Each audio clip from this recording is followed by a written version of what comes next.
Aujourd'hui, on va plonger dans le monde énigmatique des chaussettes qui disparaissent. Les chaussettes sont les pièces les plus petites de notre garde-robe et pourtant, ce sont celles qui nous occasionnent le plus de soucis. Est-ce que ça t'est déjà arrivé de courir et de chercher dans toute ta maison les chaussettes? Je te plante le décor. C'est un jour de la semaine, normal. Le matin, il est 7h30, donc tu te prépares pour aller à ton travail. Tu réveilles tes enfants pour qu'ils se préparent également pour les amener, les déposer à l'école.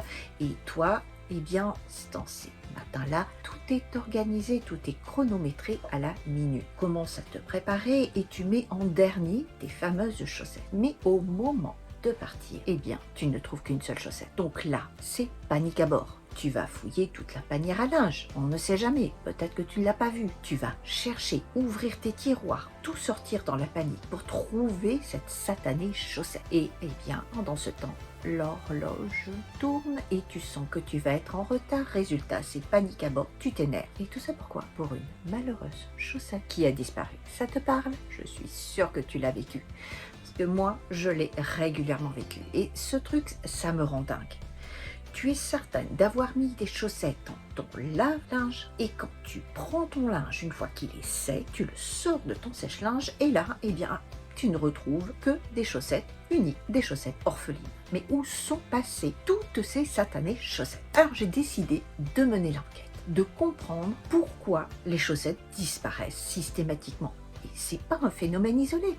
Quand j'en parle avec des amis ou avec des collègues, mais tout le monde a le même problème. Et puis, on se retrouve après avec une quantité impressionnante de chaussettes uniques. Et est-ce que ça t'arrive de te demander qu'est-ce que tu vas bien pouvoir faire de toutes ces chaussettes? Eh bien, reste jusqu'à la fin de cette vidéo et je te donnerai quelques exemples, quelques petites astuces qui te permettront de réutiliser ces chaussettes et en plus de faire de substantielles économies grâce aux chaussettes orphelines. Si c'est la première fois que tu me découvres, je suis Béatrice, la créatrice de la chaîne Maman P. Je suis la maman de deux merveilleux enfants et je suis également une professionnelle des ressources humaines depuis plus de 18 ans. Et avec cette chaîne, j'ai à cœur de te partager des astuces, des méthodes que j'ai découvertes dans ma carrière professionnelle, mais également dans ma vie personnelle pour te faire gagner du temps et pour te permettre de retrouver la sérénité, la paix et d'être une maman épanouie. Allez, maintenant, voyons ce qui se passe très précisément avec les chaussettes qui disparaissent. C'est parti! Lorsque j'ai commencé à faire des recherches sur cette histoire de chaussettes qui disparaissent, eh bien j'ai découvert qu'un statisticien et un psychologue britannique, monsieur Geoff Ellis et Simon Moore, ont mené en 2016 une enquête pour comprendre ce phénomène et surtout le mettre en équation. Et leurs études très sérieuses a été d'ailleurs financée par la société Samsung. Pour cela, les deux hommes ont mené une enquête auprès de 2000 personnes au Royaume-Uni sur leurs habitudes de lessive. L'étude a estimé que les Britanniques perdent en moyenne 1,3 chaussettes par mois, soit plus de 15 par an. Et c'est juste une moyenne. En fait, ils ont estimé qu'au cours d'une vie, cela représentait une perte de 1264 chaussettes, soit un coût moyen d'environ 3200 € par personne. Au final, leur estimation nous donne que à peu près chaque mois au Royaume-Uni se perd environ 84 millions de chaussettes. On estime également que ça doit être à peu près du même ordre d'idée en France. Au cours de leur enquête, nos deux chercheurs ont découvert que plusieurs facteurs sont à l'origine de la disparition mystérieuse des chaussettes. Premièrement, nos deux chercheurs britanniques ont soulevé l'hypothèse d'un lien avec la concentration et l'envie. En effet, d'après eux, plus la machine à laver est basse, moins on fera attention à la façon dont on la remplit. Parce que non, les chaussettes ne se sont pas volatilisées. Elle n'a pas été absorbée par un vortex mystérieux entre le lave-linge et le sèche-linge. Elle est peut-être juste restée au fond du panier à linge ou simplement en boule sous un lit. Elle est peut-être tombée sans que tu t'en rendes compte ou a glissé derrière un meuble, derrière un radiateur. Bref, elle est forcément quelque part. Il arrive également que les chaussettes s'égarent malencontreusement dans une housse de couette au cours de la lessive. Et eh bien, elle ressort comme par magie un petit peu plus tard. Un autre facteur qui a été mis en avant par les techniciens d'électroménager est le poids du linge. En effet, si la machine à laver est beaucoup trop remplie, le poids des vêtements risque d'écraser le joint en plastique entourant le tambour et offrant ainsi une cachette inespérée pour les chaussettes. Après, pour les récupérer, il suffit simplement d'écarter le joint de la machine à laver avec un tournevis et normalement on peut récupérer les fameuses chaussettes disparues. Mais parfois, elles peuvent se faire aspirer et elles peuvent se faire déchiqueter par le tambour. Et j'en ai personnellement retrouvé également dans le filtre de ma machine à laver. Et là, c'est beaucoup plus problématique parce que ça bouche forcément l'évacuation de l'eau et quand on s'en aperçoit et qu'il faut vider le filtre, eh bien, c'est évidemment un moment où la machine était au milieu d'un essorage, elle a encore plein d'eau, le tambour est rempli et voilà, forcément, à ce moment-là, il y a de l'eau partout. C'est l'inondation. Bref, ces deux chercheurs ont donc mis au point une équation pour expliquer le phénomène de disparition des chaussettes. Voici l'algorithme en question. Grand L correspond au volume de vêtements dans le tambour, chiffre que nous obtenons en multipliant le nombre de personnes qui vivent dans le même toit, petit p, par le nombre de machines qui sont faites chaque semaine, petit f. Le grand C, lui, correspond à la complexité du lavage, le nombre que l'on obtient en multipliant le nombre de programmes différents utilisés par semaine, petit t, si tu as du programme couleur, délicat, blanc, laine, etc., multiplié par le nombre de chaussettes qui sont lavées chaque semaine, petit s. Ensuite, le grand P correspond à l'empathie que tu vas avoir vis-à-vis de cette corvée. C'est-à-dire, c'est une valeur qui est calculée sur une échelle de 1 à 5. 1 qui va correspondre à un fort dégoût de l'activité de laver son linge, à 5 qui va être vraiment un grand plaisir, une grande attention sur le fait de laver ton linge. Alors, ça a l'air un petit peu empirique, mais en gros, le 1, eh bien, c'est la personne qui s'en fout littéralement, qui prend tout son panier à linge, tout mélangé, et qui met tout dans la machine. Il ne fait pas de distinction entre couleurs, blanc, chaussettes, vêtements fragiles, délicats, peu importe, il met tout en même temps. Et 5, ça va être la personne qui va vraiment trier par couleur, par matière, par température de lavage, etc.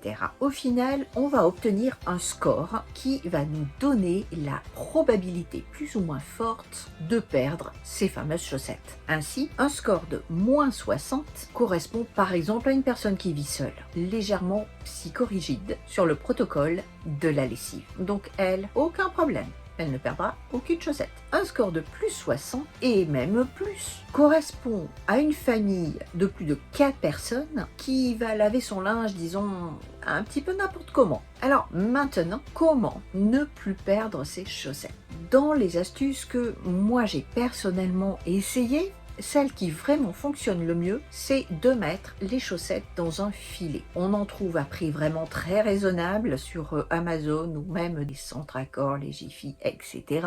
Et moi, personnellement, c'est un sachet par personne. Parce que quand tes enfants commencent à avoir la même taille de pied que toi, ta fille comme toi, ton fils comme ton mari, eh bien, ça va commencer à être un petit peu difficile même de reconnaître à qui appartiennent ces fameuses chaussettes. Donc là, tu ne vas plus les perdre, mais par contre, tu ne sauras plus les différencier. Au moins, si tu fais un filet pour ton mari, un filet pour chacun de tes enfants et un filet pour toi, eh bien alors là, tu es tranquille. Après, tu n'as plus qu'à prendre ton filet, plier tes chaussettes et c'est rangé. D'autres astuces que tu peux trouver sur internet, ça va être de relier tes chaussettes avec des épingles à nourrice. Moi, je suis pas fan de cette technique parce que d'abord, tu troues tes chaussettes. Donc, suivant la matière, eh bien, tu peux avoir des dégâts. Et puis, si ça s'ouvre dans la machine à laver, ben, ton épingle à nourrice, forcément, elle va abîmer d'autres vêtements. Et dans le commerce, eh bien, il existe des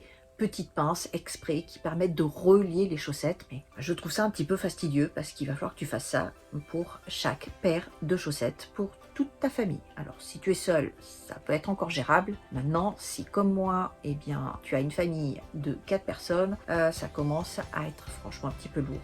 Je trouve vraiment que le filet, c'est quand même la meilleure solution. Une autre astuce aussi, et ça c'est, je pense plutôt pour les enfants, c'est d'acheter des chaussettes de la même couleur. Là au moins, tu es certain, si t'en perds une, c'est pas grave parce que de toute façon, comme elles sont toutes de la même couleur, c'est interchangeable. Mais très sincèrement, au quotidien, c'est pas très pratique, ni pour toi, ni pour ton mari ou ton fils, parce que on peut pas avoir la même couleur pour toute l'année.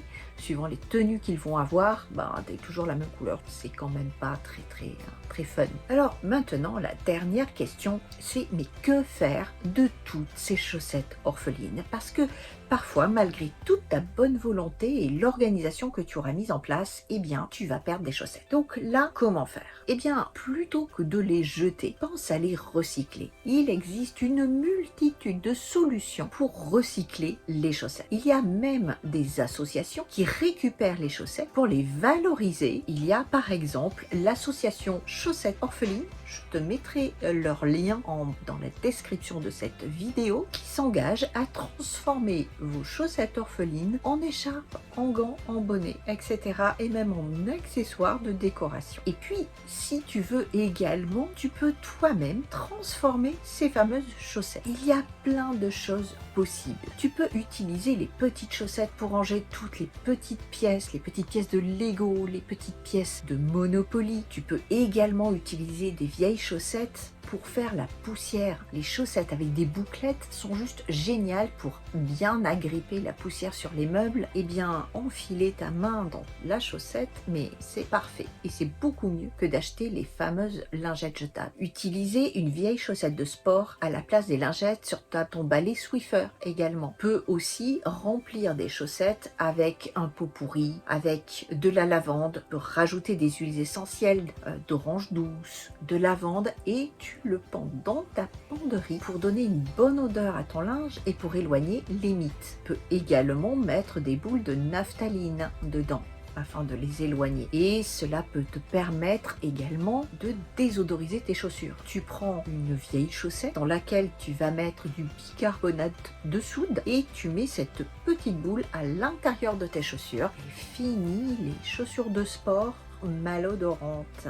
C'est un truc absolument génial. Pareil, lorsque tu te déplaces, eh bien tu peux mettre tes objets fragiles dans des chaussettes, comme les objectifs d'appareil photo, tes escarpins vernis. Cela les protégera des chocs et des rayures. Et puis, pour certains produits, comme les bouteilles d'huile, comme les bouteilles de sirop, la cire, tu peux prendre des vieilles chaussettes et tu enfiles tes bouteilles dans ces chaussettes de façon à protéger tes placards et éviter qu'il y ait des traces d'huile et de sirop un peu partout. En hiver, utilise des vieilles chaussettes de ski ou des vieux collants que tu vas glisser sur tes essuie-glaces. Cela va protéger le plastique du froid et le matin quand tu partiras, tes essuie-glaces ne seront pas collés au pare-brise. Tu peux également dans des vieilles chaussettes mettre des balles de tennis, ce qui va améliorer le nettoyage de ton linge. Tes enfants ou toi-même, tu as un tableau blanc à la maison, et bien plutôt que de gaspiller du sopalin ou de prendre des éponges qui sont chères, prends une vieille chaussette pour nettoyer ton tableau blanc. C'est très efficace. Les coussins d'aromathérapie coûtent extrêmement cher, mais tu peux très facilement en fabriquer toi-même avec de vieilles chaussettes. Tu peux les remplir par exemple de riz, mettre des huiles essentielles, tu utilises une ou alors tu coupes plusieurs chaussettes et lorsque tu en as besoin, il te suffit de le mettre au micro-ondes pour le chauffer ou dans ton congélateur pour avoir du frais et ça sera tout aussi efficace que le coussin que tu irais acheter en magasin à un prix franchement exorbitant. Si tu as des très jolies chaussettes orphelines dans des motifs un petit peu montagne, tu peux les découper et du coup les enfiler sur un mug, ce qui te permettra de garder ta boisson au chaud, de décorer joliment des vieux mugs et puis de ne pas te brûler les mains. Tu peux également faire des coussins de porc pour éviter le froid. Tu peux faire des jouets pour ton chien, pour ton chat. Tu peux en faire des tapis, bref. Tu peux même te fabriquer des mitaines avec les chaussettes. Tu peux aussi les transformer en marionnettes, en personnages de contes. Et pour tes enfants, les chaussettes orphelines peuvent devenir les héros de leurs histoires. Avec des jolies petites chaussettes de tes enfants par exemple, eh bien tu peux fabriquer des robes pour les poupées de tes filles. Bref, il y a de multitudes de possibilités pour recycler toutes tes chaussettes orphelines. YouTube ou Internet regorge d'idées créatrices vraiment très intéressantes. Et puis, le dernier point aussi. En fait, de plus en plus, on s'aperçoit que porter des chaussettes dépareillées, eh bien, ce n'est pas si grave que ça. D'abord, si tu portes des bottes, tes chaussettes ont dépareillé, personne ne le verra et ça ne changera absolument rien. Cela devient même un vrai symbole de la différence. Et notamment le 21 mars, en portant des chaussettes dépareillées, eh bien tu montres ton soutien aux personnes souffrant de trisomie 21. Alors n'oublie pas, le 21 mars prochain, eh bien profites-en pour porter des chaussettes dépareillées afin de soutenir les personnes atteintes de trisomie 21 ainsi que leurs familles. Voilà. J'espère que tu as apprécié de découvrir le monde mystérieux des chaussettes qui disparaissent. Ne laisse pas ces fugueuses te prendre la tête. Transforme la chasse aux chaussettes en aventure épique avec tes enfants. Et n'oublie pas de partager tes anecdotes en commentaire, de donner des astuces. Et si tu ne l'as pas encore fait, je te remercie de mettre un petit pouce bleu. C'est gratuit, ça fait plaisir, ça me soutiendra dans la vie de cette chaîne et on se retrouve très bientôt pour une nouvelle aventure.